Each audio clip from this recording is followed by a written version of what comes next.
30 मार्च 2016 आत्ताचे छत्रपती संभाजीनगर आणि तेव्हाचे औरंगाबाद येथून पुण्याला जाण्याची माझी लगबग चालू होती. लगबगीचं कारण होतं, दुसऱ्या दिवशी माझी रेल्वेची परीक्षा होती. रेल्वेच्या परीक्षेचा फॉर्म सर्वांनी भरला होता, म्हणून मीही भरला. त्या रेल्वेच्या परीक्षेचं जे हॉल तिकीट आहे, ते हॉल तिकीट मला मिळत नव्हतं. ते हॉल तिकीट शोधण्यासाठी मी अख्खी रूम पालथी घातली. रूममध्ये कुठेही ते हॉल तिकीट मिळालं नाही.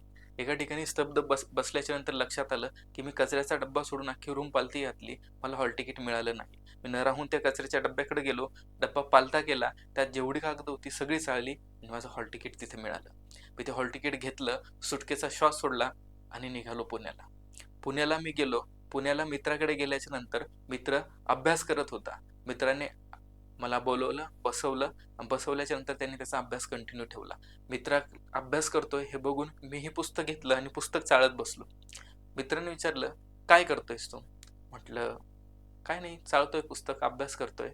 मित्र म्हटला, "उद्या परीक्षा रेल्वेची आहे. रेल्वे सेंट्रल गव्हर्नमेंटच्या अंतर्गत आहे आणि सेंट्रल गव्हर्नमेंट कधीपासून मराठीवर प्रश्न विचारायला लागले?" माझ्या हातात तेव्हा पुस्तक मोरा वाळंबे सरांचं पुस्तक होतं.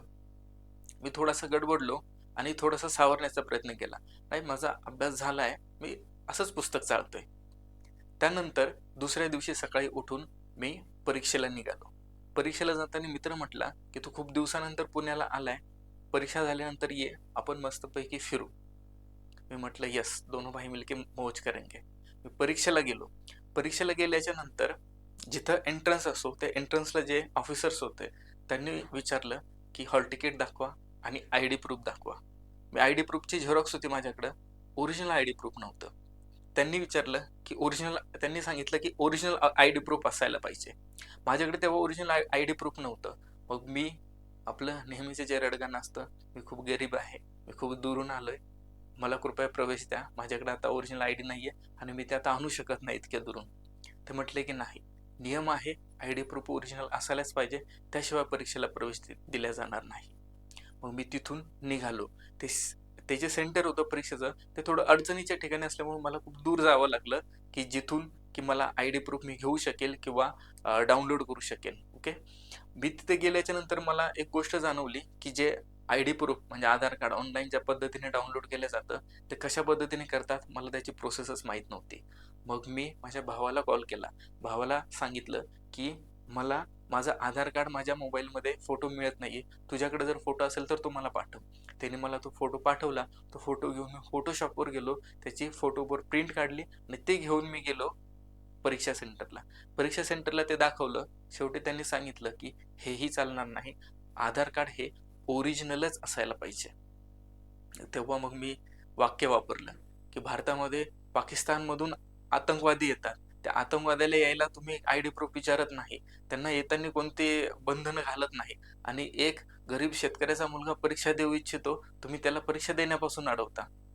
त्यांनी मला सांगितलं, "बाळा बघ, आतंकवादी जे भारतात येतात, त्यांना मी भारताचं संविधान आणि कायदा शिकवू शकत नाही. परंतु जो परीक्षा देऊन प्रशासकीय सेवेत प्रवेश मिळवू इच्छितो, त्याला मात्र भारताचं संविधान आणि कायदा याचं ज्ञान असायलाच पाहिजे." आणि शेवटी त्यांनी मला परीक्षेला प्रवेश दिलाच नाही.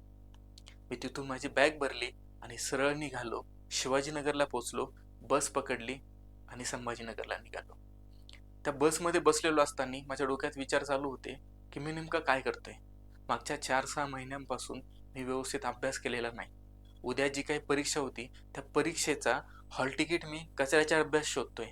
त्याच्यासाठी लागणारा आयडी प्रूफ जे आहे, ते आयडी प्रूफ माझ्याकडे नाहीये.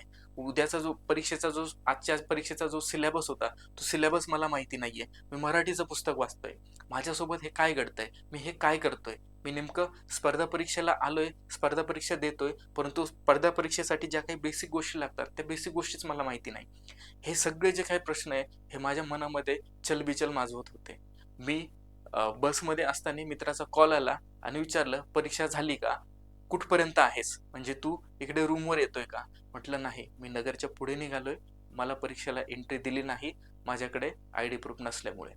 मित्र थोडासा हे झाला आणि म्हटला, की "हे नेमकं का झालं असं?" म्हटलं, की "मला प्रवेश दिला नाही, माझ्याकडे आयडी प्रूफ नव्हतं आणि आता मी सॅड झालोय आणि मी निघालोय घरी." एवढं सांगितलं. मित्राने समजून घेतलं आणि मी तिथून निघालो. तिथून निघताना माझ्याकडे फक्त 3 गोष्टी होत्या मित्रांनो. एक लाजिरवाणा झालेला चेहरा, पाणावलेले डोळे आणि खिन्न झालेलं मन. आणि तिथून मी ह्या 3 गोष्टी घेऊन संभाजीनगरकडे निघालो. आता ह्यातून मला उभारी घ्यायची होती.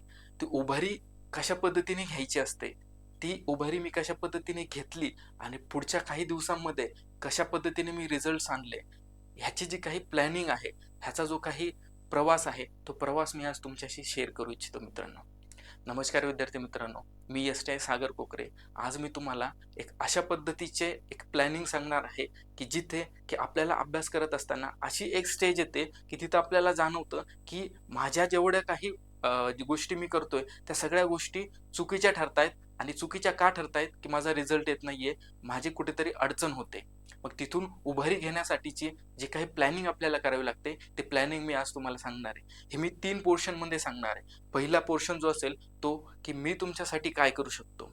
दुसरा पोर्शन जो आहे, की तुम्ही तुमच्यासाठी काय करायचं आहे. आणि तिसरा पोर्शन, तुम्ही तुमच्यासाठी काय करायचं नाहीये. तिसऱ्या पोर्शनमध्ये मी थोडंसं बोल्डली बोलणार आहे मित्रांनो. तुम्हाला जर कधी ते ऐकायची इच्छा असेल, तर तुम्ही व्हिडिओ कंटिन्यू करा, नाहीतर तुम्ही तिथे थांबलं तरी चालेल. ओके? तुम्हाला सगळ्यात पहिली गोष्ट सांगतो, की मी तुम्हाला काय देऊ शकतो. मी तुम्हाला गाईडन्स देऊ शकतो.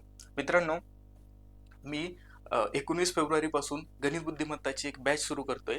ह्या बॅचमध्ये मी गणित बुद्धिमत्ता म्हणजे अंकगणित, बुद्धिमत्ता, भूमिती आणि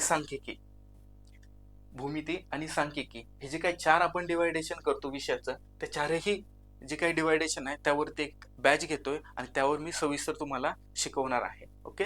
आता ही बॅचचं वैशिष्ट्य कसं आहे, की तुम्हाला वैधता 6 महिन्याची आहे आणि व्ह्यूज अनलिमिटेड आहे. व्ह्यूज अनलिमिटेड असण्याचं कारण काय मित्रांनो, की गणितामध्ये जेव्हा आपण प्रश्न सोडवत असतो, अडचणी आपल्याला खूप साऱ्या येतात.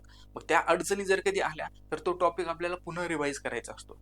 तुम्हाला जेव्हा जेव्हा वाटेल, की टॉपिक रिवाईज करायचा आहे, त्या प्रत्येक वेळी तो व्हिडिओ बघा. तुम्हाला व्ह्यूजला कुठेही अडवल्या जाणार नाही. तुम्हाला अनलिमिटेड व्ह्यूज असतील, तुम्ही तो व्हिडिओ कितीही वेळा बघू शकता.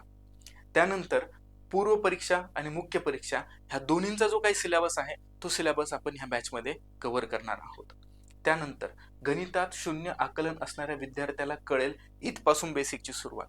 म्हणजे जर तुम्हाला गणितामध्ये शून्य आकलन आहे, गणित कळत नाहीये, तुम्हाला गणिताचे प्रश्न सुटत नाहीये, मार्क येत नाहीये, तुम्हाला काहीही आकलन नसेल, तरी सुद्धा तिथून आपण सुरुवात करणार आहे. आपल्या जे काही लेक्चरची सुरुवातच बेसिक्स पासून होणार आहे. म्हणजे सगळ्यात अगोदर बेसिक्सचे लेक्चर तुम्हाला दिले जातील आणि तुम्हाला ते बेसिकचे लेक्चर करायचे. त्यानंतर तुम्हाला अंकगणित आणि बुद्धिमत्ता हे दोन्ही करायचे आहे आणि त्यानंतर तुम्हाला भूमिती आणि सांख्यिकी हे 2 करायचे आहे. अशा पद्धतीने एक परिपूर्ण प्लॅन आपण इथे घेणार आहोत. 2011 पासून एमपीसीने विचारलेले जे पीवायक्यू आहे, ते सगळे पीवायक्यूचे प्रश्न तुम्हाला तिथे सोडवून घेतले जातील. पीवायक्यू मित्रांनो आपल्यासाठी एक धर्मग्रंथ असतो. आपल्याला सिलेबस आयोगाने कुठेही सांगितलेला नसतो. एका वाक्याचा सिलेबस असू शकत नाही मित्रांनो. आपल्याला सिलेबस कळतो आयोगाचा पीवायक्यू मधून. जे काही आयोगाचे जुने प्रश्न आहे, त्या जुन्या प्रश्नांमधून. त्यामुळे 2011 पासून जे काही एमपीएससी मध्ये आपल्याला प्रश्न विचारलेले आहे परीक्षेत, ते सगळे गणिताचे प्रश्न, गणित बुद्धिमत्ता, भूमिती आणि सांख्यिकीचे प्रश्न तुमचे तिथे सोडवले जातील. प्लॅनिंगसाठी अधिकाऱ्यांकडून मार्गदर्शन. मी स्वतः एस.टी.आय. आहे आणि तुम्हाला गणिताच्या व्यतिरिक्त आणखी कोणत्या प्लॅनिंगमध्ये जर कधी अडचणी येत असेल, तर मी पर्सनली तुमच्यासाठी तिथे अवेलेबल असेल.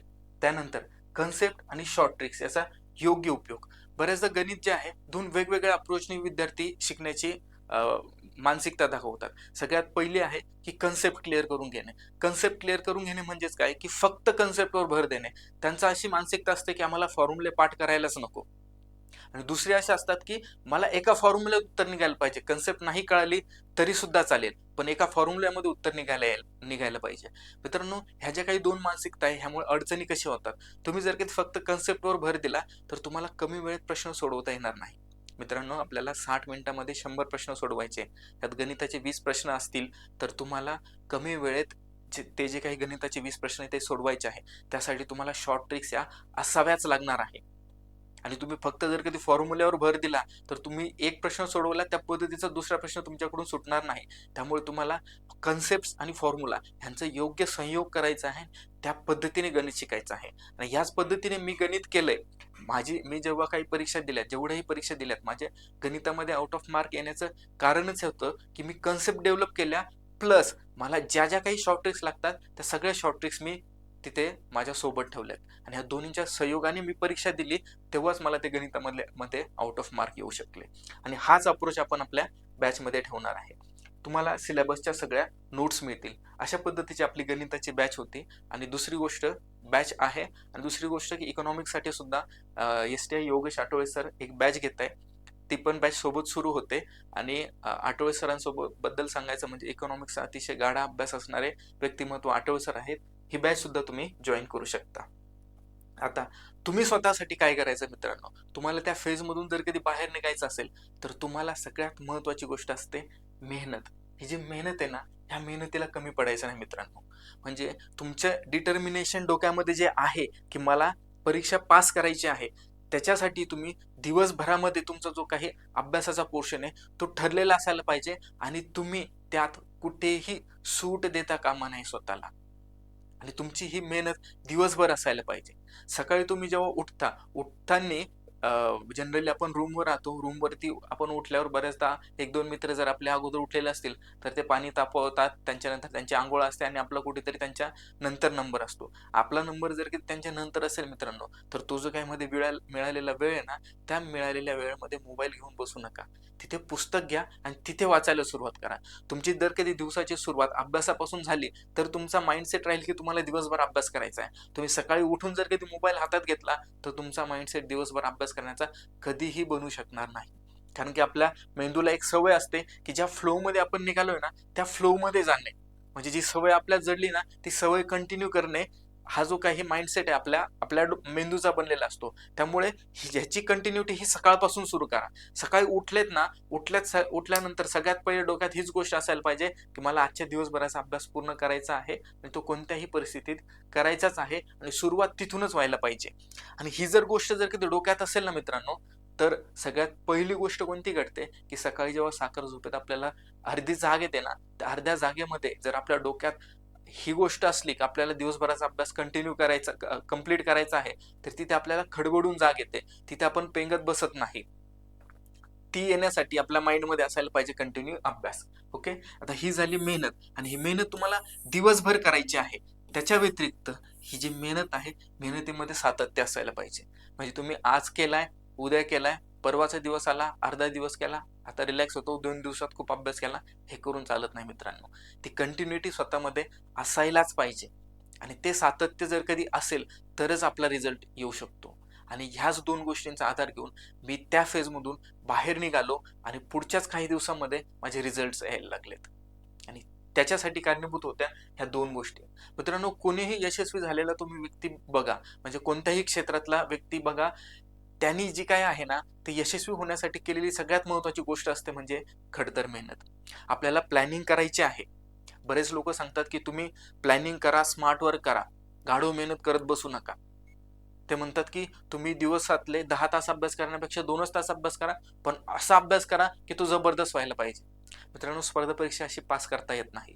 तुम्ही 2 तासाचा अभ्यास केला आणि कितीही कॉन्सन्ट्रेशननी केला तर तुमचा तो अभ्यास पुरेसा नसणार आहे. तुम्हाला प्लॅनिंग करायचं आहे, तुम्हाला स्मार्ट वर्क करायचं आहे, फुल कॉन्सन्ट्रेशनने अभ्यास करायचा आहे, परंतु तो जो अभ्यास आहे तो किमान 8 ते 10 तासाच्या आसपास व्हायलाच पाहिजे दिवसाचा.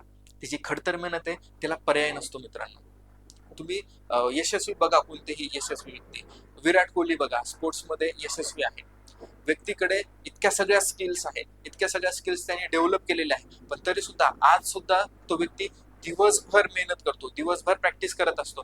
कशासाठी? की त्याची जी काही प्रॅक्टिस केलेली जी आहे ते इम्प्लिमेंट करता यावं त्याला त्या मॅचमध्ये. आणि आपली मॅच काय मित्रांनो, आपली परीक्षा ही आपली मॅच आहे. आणि आपल्याला जर की परीक्षेमध्ये परफॉर्म करायचं असेल तर आता ही जी काही खडतर मेहनत आहे ना, ही आपल्याला करावीच लागणार आहे.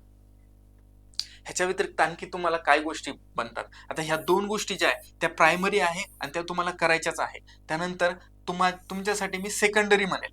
ओके. सेकंडरी का? की प्राईम तुम्हाला जी करायची स्वतःमध्ये डेव्हलपमेंट ही इथंच असणार आहे. ओके. त्यानंतरची ही बाहेरची गोष्ट आहे. काय? योग्य मार्गदर्शन. तुम्हाला जे काही क्लासेस निवडायचे आहे किंवा जे कोणी शिकवणारे व्यक्ती निवडायचे आहे, त्यांना खूप म्हणजे बारकाईने बघून निवडा. त्यांचा त्या विषयाबद्दलचा अप्रोच कसा आहे ते अगोदर बघून घ्या आणि त्यानंतरच त्यांना तुमचे मार्गदर्शक म्हणून निवडा. जर कधी ते मार्गदर्शक जर कधी चुकले तर तुमचा त्या विषयामधला हिरमोड व्हायला लागतो मित्रांनो. त्यामुळे मार्गदर्शक जो आहे तो व्यवस्थित निवडा. त्यानंतरचं जी गोष्ट आहे ते थोडं नशीब. आता नशीब जे आहे, आपण म्हणतो नशीब आपल्या हातात नाहीये, पण नशीब जे आहे ना, ह्या 2 गोष्टी ते नशीब घेऊन येतात मित्रांनो. नशीब आपल्याला असायला पाहिजे, पण तुमची मेहनत आणि त्या मेहनतीतलं सातत्य हे त्या नशिबाला घेऊन येतात. अशा पद्धतीने तुम्ही तुमच्या स्वतःसाठी हे करायचं आहे. त्यानंतरची तिसरी गोष्ट, तुम्हाला काय करायचं नाही. ओके. बऱ्याचदा आपण अभ्यास करत असताना आपली मानसिकता जी आहे, ती मानसिकता स्थिर राहत नाही. त्याच्यासाठी खूप साऱ्या अडचणी येतात. त्यातली सगळ्यात महत्त्वाची अडचण म्हणजे काय? प्रेम. म्हणजे आपलं दुर्दैव बघा मित्रांनो, आपलं जे काही अभ्यास करण्याचं वय असतं, तेच वय असतं प्रेम करण्याचं. आता मी प्रेमाला विरोध करत नाही मित्रांनो, कारण की प्रेमाला भिंतीमध्ये गाडणारे सुद्धा प्रेमाला हरवू शकले नाही. त्यासमोर आपली काहीही बिशात नाही. परंतु मी एक गोष्ट तुम्हाला नक्की सांगेल, की तुम्हाला जर कधी स्पर्धा परीक्षा पास करायची असेल, तर यापासून थोडंसं दूर राहावं लागतं. कारण की प्रेमातला जो काही एंट्री आहे आणि प्रेमातली जी एक्झिट आहे, ह्या दोन्ही सुद्धा मनाला इतक्या प्रमाणात हानी करतात, की ती सहजासहजी आपल्याला उभारी घेता येत नाही. म्हणजे त्याची एंट्री ही आपल्याला त्रासदायक ठरते, त्याची एक्झिटही त्रासदायक ठरते आणि त्या मधल्या फेजमध्ये जर की दोघांचं जुळायला नाही लागलं, तर ती मधली फेज सुद्धा त्रासदायक ठरते.